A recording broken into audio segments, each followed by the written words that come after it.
Hello दोस्तों, आप देख रहे हैं रेलमेक डॉट टेक। आज एआरटी और एआरएमबी के बारे में विस्तृत जानकारी प्राप्त करेंगे। तो आइए सबसे पहले समझते हैं एआरटी एआरएमबी के full form. ART accident relief train और SPART self propelled accident relief train. ARME accident relief medical van equipment. ARMV accident relief medical van. SPARMB self propelled accident relief medical van.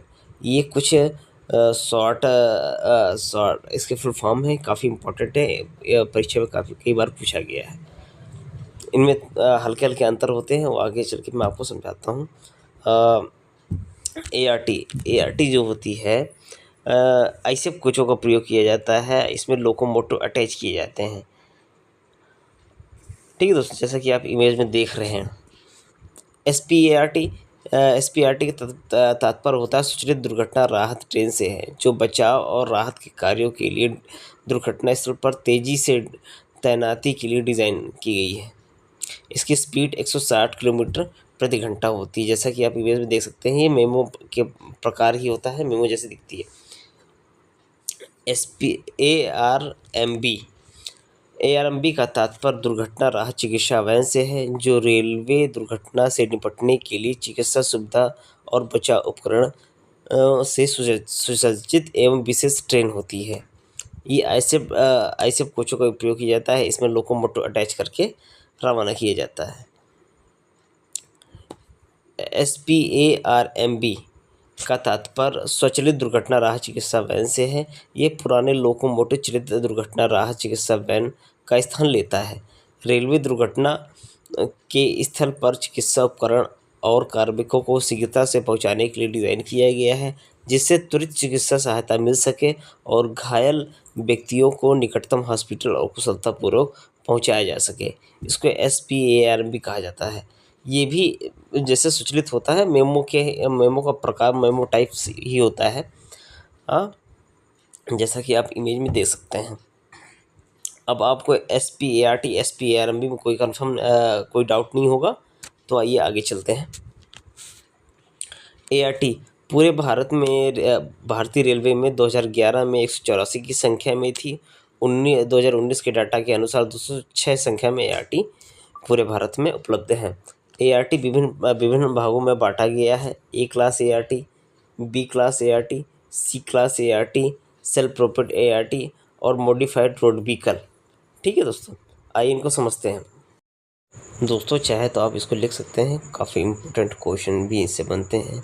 मैं काफ़ी ज़्यादा इसको cover किया हूँ, आप पूरा video देखिएगा। ART में प्रयोग किए जाने वाले कोच 18 से 20 वर्ष की सर्विस देने के बाद प्रयोग किया जाता है। इनकी कोडर लाइफ 30 वर्ष होती है। ART आरएमबी का PH 42 माह में होता है और IOH 12 माह में होता है, और बैगनों का आर 36 माह और PH 72 माह में किया जाता है। ठीक है दोस्तों, आइए ART का क्लासिफिकेशन समझते हैं। ए क्लास ART में 9 प्रकार के वैगनों का प्रयोग किया जाता है, जिसमें प्रथम वैगन 140 टन क्रेन विथ मैस्टैक, अर्थात ए क्लास जो ART है उसमें 140 टन क्रेन होगी। अन्यथा जिसमें ए क्लास 140 टन का प्रयोग नहीं किया गया है क्रेन का, तो वो ए क्लास ART नहीं होगी। तो ए क्लास ART में पहला 140 टन क्रेन, दूसरा है BCNHS इंजीनियरिंग एंड सेंडेबल मटेरियल को कैरेज करने के लिए उपयोग है। बियार्न्स रेल एंड व्हीकल के लिए होता है। चौथा स्टाफ कार होता है। पांचवा ऑफिसर कार होता है। छठवां पैकिंग वैन होता है। सातवां इक्विपमेंट वैन होता है। आठवां HRE एंड पावर वैन होता है। नौवां होता है क्रेन्स के टूल्स मतलब अर्थात कंट्रोल वैन होते हैं। दूसरा है बी क्लास ART में 140 टन क्रेन और ऑफिसर कार को हटा के जितने भी वैगन्स ए क्लास में थे उसको बी क्लास में होते हैं। ठीक है दोस्तों, जैसा कि BCNHS है engineering and central material carriage करने के लिए, BRN है, HS है रेल एंड व्हीकल के लिए, स्टाफ कार है, पैकिंग वैन है, इक्विपमेंट वैन है, HRA एंड पावर वैन है, क्रेन एंड टूल्स वैन है। ये सभी बी क्लास ART में आते हैं। तीसरा है सी क्लास ART, ये ओनली फॉर ब्रेक डाउन होता है, ART ऑफ ब्रेक डाउन होता है। ठीक है दोस्तों। चौथा है रोड साइड व्हीकल, ART, जहाँ एक्सीडेंट होने पर ART ARMB नहीं जा सकती, वहाँ रोड साइड व्हीकल का उपयोग किया जाता है। ठीक है दोस्तों। Classification of ARME। स्केल 1 में जो है इसको 2 भागों में डिवाइड किया गया, स्केल 1 स्केल 2। स्केल 1 में equipment are store in special medical coaches called constancies of accessory van and medical relief van. इसमें क्या है कि जो ARMB होती है, एक स्पेशल कोचेस होते हैं, उसमें सारे इक्विपमेंट स्टोर किए जाते हैं, और जब भी कभी हुटर बसता है तो ARMB सारे इक्विपमेंट लेके घटना स्थल पर पहुंच जाती है। दूसरा है scale 2। Equipment are store in boxes in special room on the platform, station platform. मतलब एक प्लेटफॉर्म में एक रूम होता है जिसमें सारे इक्विपमेंट स्टोर करके रखे जाते हैं, वो स्केल 2 में आते हैं। ठीक है दोस्तों। ये समझते हैं authorities of order ART ARMB किन के पास है होती है। CME, CMPE, सीनियर DME और DME, ये ऐसे अधिकारी होते हैं जिनके पास अथॉरिटी होती है ARMB और ARMB को निकालने की। आइए समझते हैं हुटर के बारे में जानकारी बढ़ती है, काफ़ी ज़्यादा इंपॉर्टेंट है, ये कई बार एग्ज़ाम में पूछा गया है, इसको आप चाहे तो लिख भी सकते हैं। हुटर का समय 45 सेकंड का होता है, ये 5 मिनट के अंतराल में बजाया जाता है। और एक जो कैंसिलेशन हुटर होता है वो 90 सेकंड का होता है, वो ओनली फॉर एक बार ही बजाया जाता है। ठीक है दोस्तों। आइए समझते हैं हुटर 2 हुटर अगर बजता है तो ओनली फॉर ART की रिक्वायरमेंट होती है होम स्टेशन पे। ठीक है। अगर 3 हुटर बजते हैं तो ओनली फॉर ART रिक्वायरमेंट होती है आउट ऑफ स्टेशन में, अर्थात आउट ऑफ स्टेशन में कहीं ना कहीं एक्सीडेंट हुआ है। अगर कहीं 4 हुटर बजता है तो ओनली ART और ARMB रिक्वायरमेंट होती है होम स्टेशन में, तो होम स्टेशन में ART और ARMB दोनों ही साथ में जाएगी। ठीक है दोस्तों। अगर 5 हुटर बजता है तो ART एंड ARMB रिक्वायर होती है आउट ऑफ स्टेशन में, अर्थात आउट ऑफ स्टेशन में एक्सीडेंट हुआ है जहां ARMB की आवश्यकता है। ठीक है दोस्तों। आइए समझते हैं टाइमिंग ART और ARMB के निकलने का समय।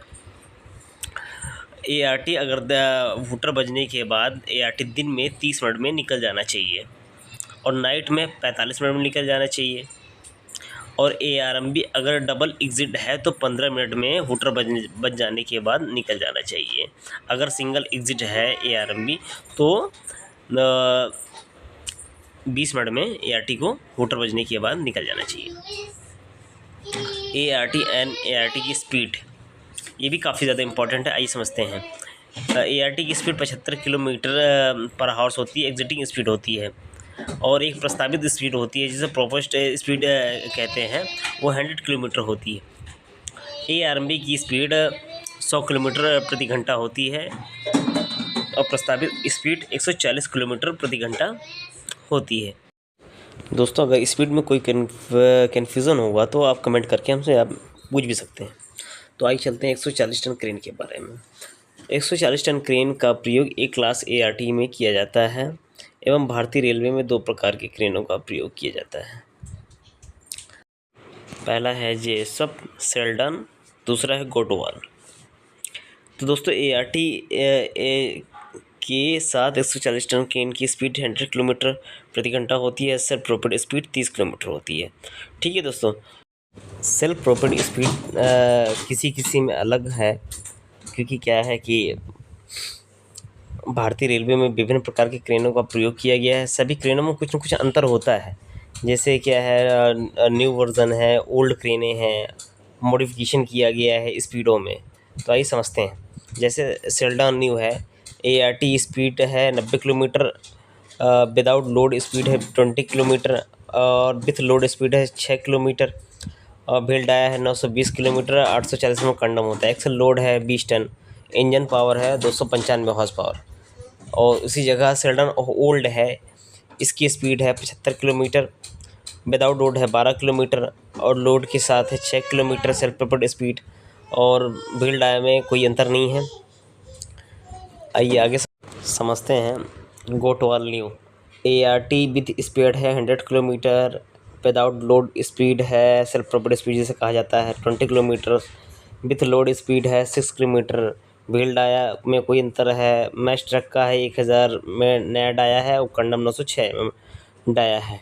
ठीक है दोस्तों, आइए समझते हैं क्रेन के बारे में और उनके मोशन के बारे में। क्रेन को दो भागों में बांटा गया है, एक अंडर कैरिज भाग में और एक मैश ट्रक भाग में। अंडर कैरिज भाग में सुपर स्ट्रक्चर होता है, अर्थात जिसमें पूरा क्रेन का इंजन वगैरह सब पूरे हैंडलिंग सिस्टम होता है। दूसरा भाग होता है मैश ट्रक, जिसमें क्रेन का हुक भाग अर्थात बॉम्ब भाग रखा हुआ होता है। ठीक है दोस्तों, आइए अब समझते हैं क्रेन का मोशन। क्रेन का मोशन नॉर्मली 4 प्रकार के होते हैं। पहला होता है होस्टिंग मोशन, जो लिफ्टिंग और लोअरिंग के काम आता है। दूसरा होता है स्लीपिंग मोशन, जो 360 डिग्री का रोटेशन होता है। तीसरा है ड्रिकिंग मोशन, जो जिप इन जिप आउट होता है। और चौथा होता है ट्रबलिंग मोशन, जो फ्रंट और बैक होता है। आइए चलते हैं एआरटी के कुछ विशेष इक्विपमेंट हैं, जैसे कि HRE एंड HRD। दोस्तों ये जो है फुल फॉर्म, ये जे के एग्ज़ाम में पूछा जा चुका है। इसका फुल फॉर्म होता है HRE का होता है हाइड्रोलिक रेलिंग इक्विपमेंट, और HRD का फुल फॉर्म होता है hydraulic resources device. Types of HRE 2-3 प्रकार की कंपनी को ये रेलवे में उपयोग होते हैं, जैसा कि आप ये स्क्रीन में देख रहे हैं। MFD हो गया, लूकस हो गया, बिमको हो गया। ये सब क्या है कि कंपनियां हैं जो इक्विपमेंट प्रोवाइड करती हैं रेलवे को। ठीक है, जैसे MFD है, MFD का ये ऑपरेशन है, इतने इक्विपमेंट लगते हैं गाड़ी को उठाने के लिए। कंट्रोल पैनल हो गया, ब्रिज हो गया, जैक्स हो गए, ये ART MFD के ऑपरेशन के अंतर्गत ये टूल्स आते हैं। ठीक है दोस्तों, MFD HRD ये हाइड्रोलिक स्प्रेडर होता है, जिससे कटिंग का कार्य करना है एक्सीडेंट में जब होता है। कटिंग है, ग्राइंडर है, ये सब काफ़ी आते हैं। ये एयर वैक्स जो दिख रहे हैं, इसमें क्या है, इनफ्लेट टेबल एयर वैक्स जो हैं, ये इंजन वगैरह हैवी चीज़ों को उठाने के लिए उपयोग करते हैं, कंप्रेशर के माध्यम से उपयोग किया जाता है। सबसे ज़्यादा इम्पोर्टेंट ये टूल्स है इमरजेंसी जो लाइटिंग है। ये एक जो लाइट है, इसका जो बेस है और 34 सेंटीमीटर, 33 सेंटीमीटर और 55 सेंटीमीटर का इसका फोल्डेड होता है, जो नीचे वाला भाग है। ठीक है दोस्तों, और ओवरऑल इसकी हाइट 4.5 मीटर होती है। 400 वाट का ये इसकी क्षमता होती है। जो लाइटिंग एरिया है, ये है लगभग 10,000 स्क्वायर फुट एरिया को ये कवर करता है। इसको सेटअप करने में लगभग 3 मिनट लगते हैं। ठीक है दोस्तों, ये ब्रिज है। ब्रिज भी कई प्रकार के आते हैं, छोटा बड़ा सबकी साइज़ें दी हुई हैं। ये किस किस काम में आते हैं ये भी आपको स्क्रीन में लिखा हुआ है। इमेज से आप समझ सकते हैं ब्रिज किसे कहा जाता है। ठीक है, जैसा है कि 4.5 मीटर का जो ब्रिज है, ये यूज़ होता है roller carriage for major shifting के लिए होता है। 3.3 मीटर का जो ब्रिज होता है वो मीडियम शिफ्टिंग के लिए होता है। 2.2 का जो ब्रिज होता है रोलर कैरिज फॉर्म मीडियम के लिए होता है। ऐसे ऐसे करके सारा लिखा हुआ है। ये हाइड्रोलिक जैक है, इनकी कैपेसिटी मतलब क्या है, कैपेसिटी के अनुसार वर्किंग करते हैं, आप देख सकते हैं। ये सब चाहे तो आप लिख सकते हैं, हालांकि ये इंपॉर्टेंट क्वेश्चन कुछ नहीं है, फिर भी मैं आपको जानकारी देने के लिए ये सब मैंने इसमें इंक्लूड किया है। चाहे तो आप लिख भी सकते हैं, अन्यथा इसको स्किप भी कर सकते हैं। जैसा हो गया, देखिए टेलीस्कोपिक जैक कैपेसिटी 120 टन का जो होता है HC, ये loaded vehicle locomotive shifting for major shifting के लिए होता है।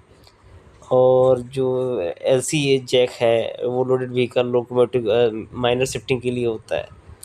जो 60 और 30 टन का SC होता है, ये वैगनों को मेजर शिफ्टिंग के लिए होता है। जो 60 और 30 टन का LC जैक होता है, ये एम्प्टी वैगन मेजर शिफ्टिंग के लिए होता है।